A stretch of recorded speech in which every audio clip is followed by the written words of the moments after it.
12 años sin saber qué chingados hacer podría ser un buen título para mi autobiografía, pero también para el gobierno mexicano en materia de seguridad pública. Como saben, el país está sumido en una crisis de violencia de la que ya nos agachamos indistintamente de los balazos o de los cohetes de feria. Felipe Calderón en 2016 decidió terminar con la Pax Narca, ojo, no es una pomada para las varices, es el término que se utiliza cuando el crimen organizado y el gobierno tienen un pacto. El país se sumió en una guerra tan violenta que ya suma por lo menos 250.547 muertos desde diciembre de 2006 hasta 2018 si tomamos en cuenta las cifras oficiales. Esto sin contar el boom de secuestros, extorsiones e inseguridad con el que millones de personas en este país tienen que vivir. El sexenio de Enrique Peña Nieto fue como dejarle encargado Tultepec a un fumador, en el cual creyó que el mayor problema era político, que reorganizando a todos los involucrados iba a poder gestionar mejor todos estos problemas. Sin embargo, al igual que todos los gringos viejitos de Ensenada que usan chingos de Viagra, el problema era de capacidad, no de voluntad. Y no solo eso, le dio todo el peso de las labores de seguridad a la Segov, que acabó siendo una super secretaría con un chingo de responsabilidades, pero sin suficiente poder para realizarlas. Igual como los gringos viejitos de Ensenada. Por último, en el último periodo del sexenio, después de haber desplegado en gran parte del territorio al ejército y a la marina para controlar el problema de la delincuencia en el país, intentó promover una funesta ley de seguridad interior en la que se establecía a los soldados como policías, sin controles y sin contrapesos que permitieran que no violaran los derechos humanos, y mucho menos que pudieran controlar manifestaciones como actualmente lo hace la policía. Sin embargo, gracias a la actuación de la Suprema Corte de Justicia, esto no sucedió y tan solo con un voto a favor, esta fue declarada inconstitucional. Sin embargo, nada de esto importa, ya que AMLO no se plantea una ley para regular la actuación de las Fuerzas Armadas. Él plantea modificar la Constitución política, porque puede, porque quiere y porque el Congreso además lo respaldaría. Eso no solo significa tener al ejército en las calles, sino normalizarlo como la policía de nuestra vida diaria, desapareciendo la municipal, la estatal y la federal, dejando solo al ejército como el encargado de nuestra seguridad, no solo contra el narcotráfico, sino en cualquier aspecto de nuestra vida cotidiana. Y todo esto modificando, repito, la Constitución. Nada de mamadas de que si la ley, si la Corte la acepta como constitucional, nel, ya directo a la Constitución. Y todo esto después de, en repetidas ocasiones, decir en campaña que regresaría al ejército a los cuarteles. He reiterado mucho que el ejército mucho, a los cuarteles. mucho, no, y te invito a que lo pruebes. O sea, nunca he dicho eso. No se resuelve nada con el uso del ejército, de la marina. ¿Es la militarización el camino a resolver nuestro problema de seguridad? ¿La desaparición de la policía civil es un buen augurio para los derechos humanos? ¿Me estoy haciendo bien pendejo con las preguntas anteriores porque sé que la respuesta es que no? Probablemente. Entonces acompáñenme a descubrirlo en esta avenida de papel, Militarización de México.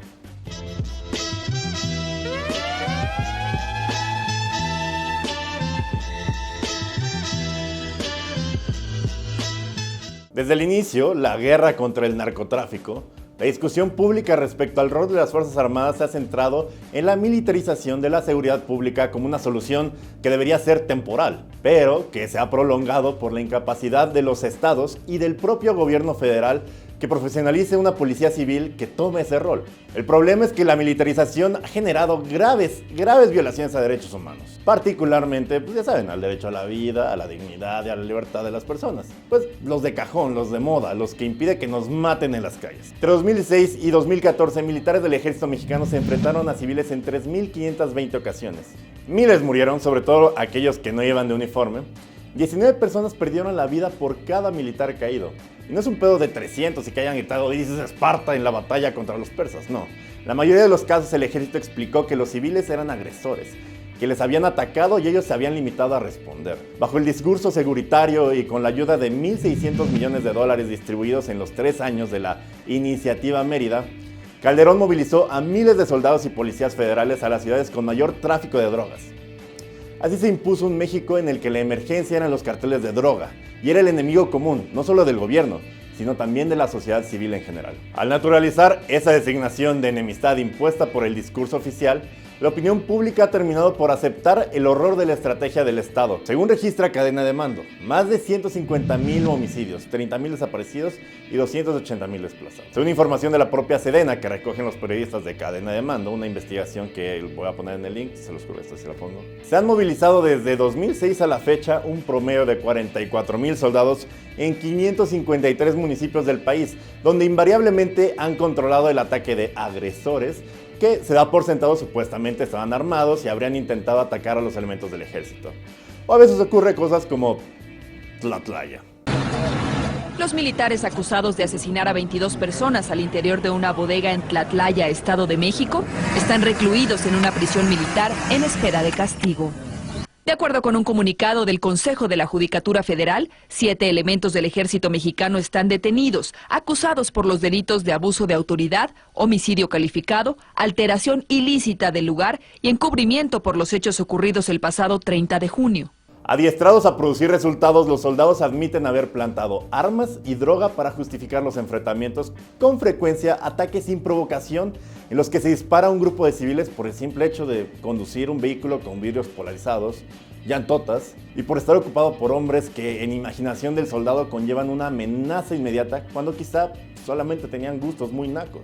Nuestros soldados están entrenados para la guerra y al igual que tu ex contigo entiendan que el sicario es el enemigo y hay que eliminarlo, lo cual difiere mucho del lema de la Policía Federal, por ejemplo, proteger y servir a la comunidad. La propuesta de nuestro presidente electo no hace más que profundizar la vigilancia de las Fuerzas Armadas a nuestra vida cotidiana, poniéndolo en la Constitución, cuando de acuerdo a nuestro bello documento supremo, estas solo deben intervenir en casos de extrema emergencia, invasión o suspensión de garantías. Pero nada de eso importa porque este sexenio, el hambre de manosearlas será casi tan grande como la de Harvey Weinstein en un casting. De esta militarización obviamente saldrá ganando la Sedena, que verá aumentado su personal en un 50% y además recibirá toda la lana que antes recibía la Policía Federal y que va de un orden de magnitud de más o menos 35,000 millones de pesos al año. Obviamente en decisiones como estas siempre hay damnificados y uno de esos es Alfonso Durazo, el flamante secretario de la recién creada Secretaría de Seguridad Pública, que ya existía con Fox y Calderón, que perderá el 80% de su influencia y solo quedará a cargo del CISEN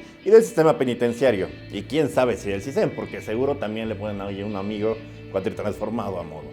La militarización de nuestro país, más que plantear una solución, deja sin un plan las expectativas del país a disminuir la violencia, ya que no se vislumbra un plan para que cada estado pueda desarrollar policías de calidad para sus pobladores y lo acerca cada vez más a la unificación del poder y la fuerza del Estado en manos de unos cuantos políticos en una oficina en el Distrito Federal, que como la experiencia nos ha enseñado, cometerán un chingo de errores.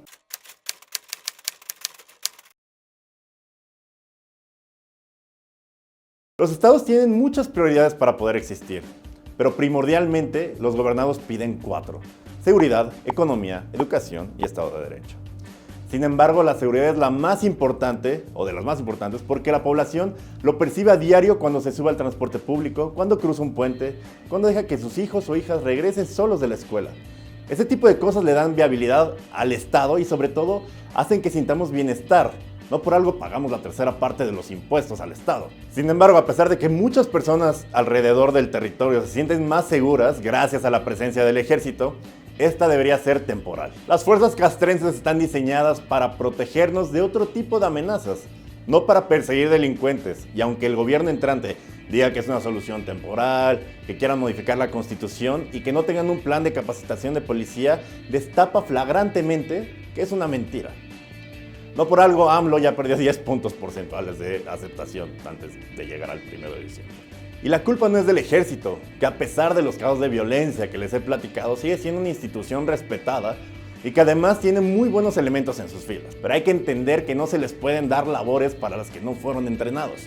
Sin embargo, los presidentes electos en turno confunden funciones de gobierno y funciones de Estado y cada quien se inventa secretarías y nuevas funciones cuando la viabilidad del Estado en materia de seguridad depende de una estrategia transaccional. Estrategia que evidentemente carecemos y que terminarán acabando de pagar con plomo y abusos los que menos tienen, a los que actualmente los azota la violencia y los que, como en el caso del Distrito Federal, aún no la conocemos en su máxima expresión. Yo soy Durden, esto fue Avenida de Papel, muchas gracias por estar una semana más.